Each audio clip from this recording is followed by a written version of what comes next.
Hey guys, welcome back to Drew Tutorial.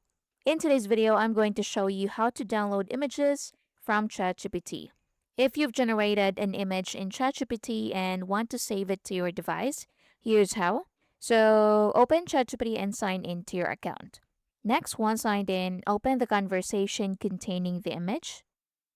So once you're here, click the image to open it in full size.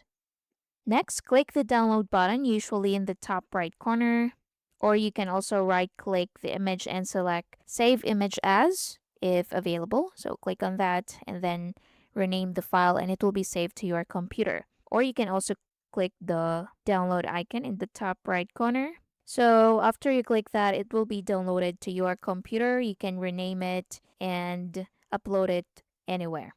Now, if you don't see a download button, make sure you're viewing the image in full screen. You can refresh the page or restart the ChatGPT app or on the web.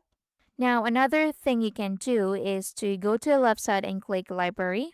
Now, in here at the top, you can click Images. Then you should see all of your images in here. If you want to delete it, just click the three dots next to it, then click Delete. If you want to download it, click Download. If you want to download multiple images, just click this or check this box right here. So check as many as you want. Then at the top, click download or click delete. And that's basically it. Thank you for watching.